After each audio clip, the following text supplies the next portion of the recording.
የአብዛኛው ኢትዮጵያዊ ወጣት ብሔራዊ ክራሽ የሆነችው ኑሃሚን መሰረት ልትሞሸር ነው። አዎ ልትሞሸር ነው። ከሁለት ዓመት ቀደም ብሎ እንደ ዘመኑ የሽምግልና ስርዓት አርቲስቶችን ሳያግተለትል ከድሃ ስክሪን ከፍ የሚል በ11 ሰው የሚታቀፍ አበባ ሳያስዝ ለመቁጠር አዳጋች የሆኑ ቅንጡ መኪናዎችን ደርድሮ ወግ ባህልን ጠበቅኩ በሚል አይነት ከባህል ፈንገጥገጥ ያለውን ስርዓት ሳያደርግ እንደ ቀልድ እንግዳ ሰው ሀብቴ ለሁለት ዓመት በአንድ ጣራ ስር ሳያገባ አግብቷት ተቀምጦ ነበር። ለጥቂት ደቂቃዎች አብረን ስንዘልቅ የእንግዳ ሰው ሀብቴንና የኑሃሚንን ተደብቆ የቆየውን ትክክለኛ የመለያየት ምክንያት ነግረናችሁ አሁን ላይ ብዙ አፍቃሪ ያላትን ኑሃሚንን ስላፈሳት ሀብታም አጫውተናችሁ እግረ መንገዳችን በቅርብ ስለሚላከው ለየት ያለ ሽምግልናም እናስደምጣችኋለን። ቪዲዮውን ላይክና ኮመንት እያደረጋችሁ አብራችሁን ዝለቁ።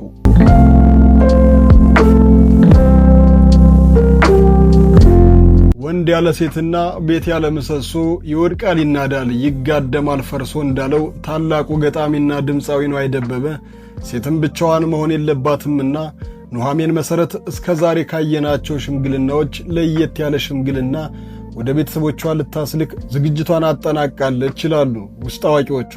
የዛሬን አያድርገውና ሽማግሌ እነማን ሄዱ ወጪውስ እንዴት ነው የሚለው ነገር ጭንቀት ውስጥ ሳያስገባው በፍቅሯ አንጠባጥቦ ቤት ውስጥ ለሁለት ዓመት እንድትኖር አድርጓት ነበር። እንግዳ ሰው ሀብቴ ጆሮ የኢትዮጵያ የፊልም ኢንዱስትሪ ከጠራን እንግዳ ሰው ሀብቴን መጥራት የምርጫ ጉዳይ ሳይሆን ግዴታችን ነው። ቴዲ ኢትዮጵያዊ መሆኑ ጎርቶታል። እሱ ዓለም አቀፍ ተዋናይ መሆን የሚችል የትወና ብቃትን የተቸረው ድንቅ ተዋናይ ነው ይሉታል።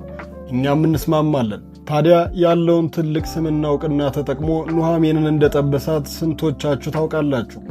የሆነው እንዲህ ነው። የኑሃሚንና የቴዲ ትውውቅ ዓለምን ባስጨነቀው የኮሮና ወቅት ላይ ነው። የእኛ ነገር የተሰኘ ፊልማቸውን ለመስራት ወደ መቀሌ በተጓዙበት ጊዜ መቀሌ እንደገቡ አስከፊው ወረርሽኝ ተከሰተ። ለሶስት ወራት በአንድ ቤት ውስጥ አብረው ለመዋል አብረው ለማደር ተገደዱ። ታዲያ ያኔ ኑሃሚን እንዳሁኑ ብዙ የምትታወቅና ዝናን ያትረፈረፈች ሴት እንስት ተዋናይት አልነበረችም። እሱ ደግሞ ቀድሞውኑ ዝና ላይ የተቀመጠ ሰው ነበር።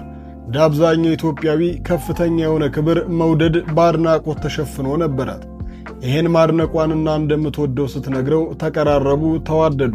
ፊልሙ አልቆ የኮሮና ጉዳይም እየተረጋጋ ሲመጣ ወደ አዲስ አበባ ሲመለሱ ሌሎቹ የፊልሙ አባላት ወደ የቤታቸው ሲለያዩ ኑሃሚን ግን ከቴዲ መለየትን አልመረጠችም።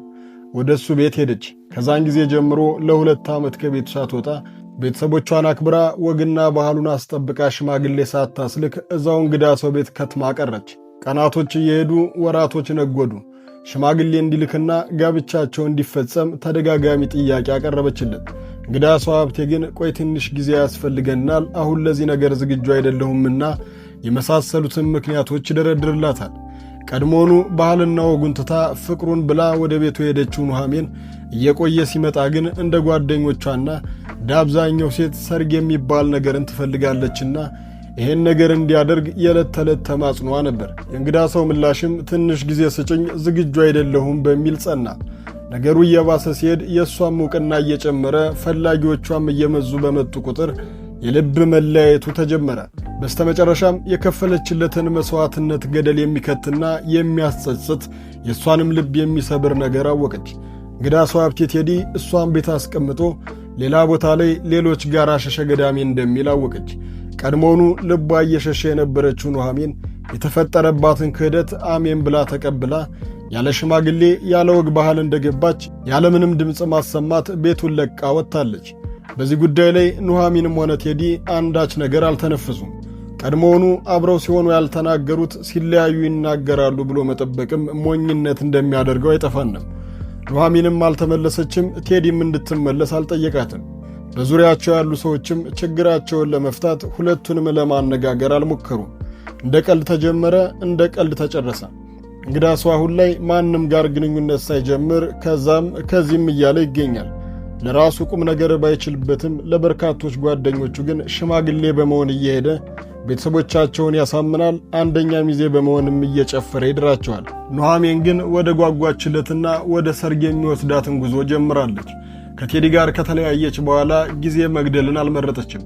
በዙሪያዋ ሰፍስፈው ይጠብቁ ከነበሩ ሺህ አፍቃሪዎቿ መስፈርቴን ያሟላል የምትለውን እኔን ይመጥናል የምትለውን መርጣለች። ይህ ሰው በሀገራችን አሉ ከተባሉ ቱጃሮች መካከል አንደኛው ሰው እንደሆነ ይነገራል።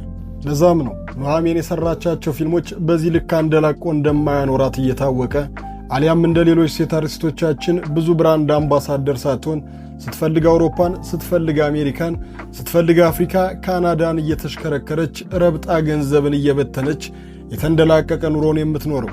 ምንጩ ከየት ነው ካሉ ከዚሁ ከወንድማችን ነው።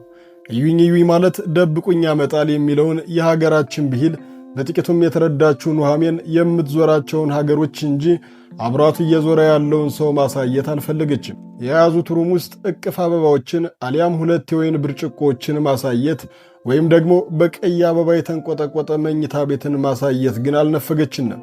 የሆነ ሆኖ አንዱ የጣለውን ሌላኛው ያነሷል እንደሚባለው ኑሐሚን ሌሎች ነገሮችን ትታ እሱም ብላ አፍቅራ ቤት ውስጥ ስትገባለት በሚገባትና መሆን ያለበትን ሳይሆንላት ከእጅ የያዙት ወርቅ ያደረጋት እንግዳ ሰው ሀብቴ ቢጥላትም ሌላኛው ግን የኔ ዓለም አንቺ ነሽ ብሎ ተቀብሏታል። አንቺን አግብቼ አንቺ ጋር ማርጀት ፈልጋለሁ በማለትም የተመኘችውን ሰርግ ለቤተሰቦቿም ክብርን ለማሳየት ዝግጅቱን አጠናቋል። ካሚንግ ሱን በማለት ይገኛል። ኑሐሚን እንኳን ደስ አለሽ እንላለን። በሌላ በኩል ተዋናይት ሐና ዮሐንስ አንጋፋውንና ተወዳጁን ድምፃዊ ኤፍሬም ታምሩን ካናዳ ካልጋሪ ከተማ ባደረገው የሙዚቃ ኮንሰርት ላይ ከተመለከተች በኋላ የኢትዮጵያ ዩኒቨርሲቲዎች ለምን የክብር ዶክትሬት እንደማይሰጡት በማኅበራዊ ሚዲያ ገጿ ላይ ጥያቄ አንስታለች።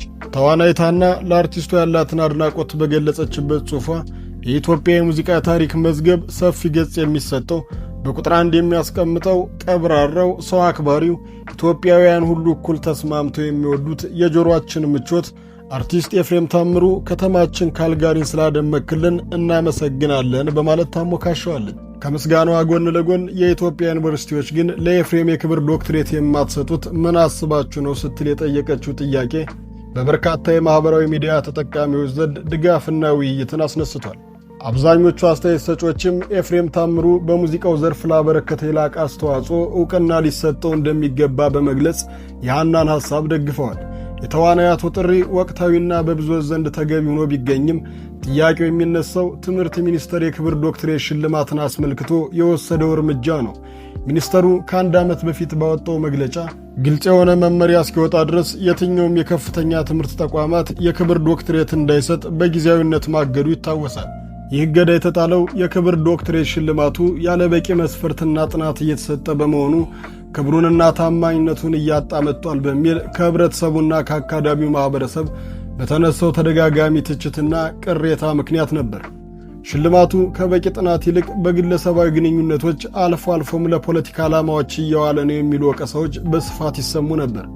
ኤፍሬም ታምሩ በ1970ዎቹ መጨረሻ ጀምሮ ለበርካታ አስርተ ዓመታት በኢትዮጵያ የሙዚቃ ኢንዱስትሪ ውስጥ በቋሚነት ከፍ ያለ ቦታ ከያዙ ጥቂት አርቲስቶች መካከል አንዱ ነው። በፍቅር በማኅበራዊ ሕይወትና በሀገረኛ ስሜቶች ላይ ያተኮሩ ሥራዎች ከትውልድ ትውልድ እየተሸጋገሩ ዛሬም ድረስ ተወዳጅ ናቸው።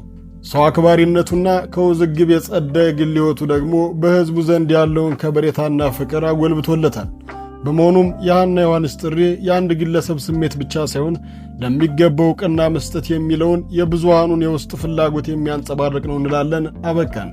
ሐሳባችሁን በኮመንት ቪዲዮውን ላይክ፣ ቻናሉን ሰብስክራይብ በማድረግ ቤተሰብ ይሁኑ።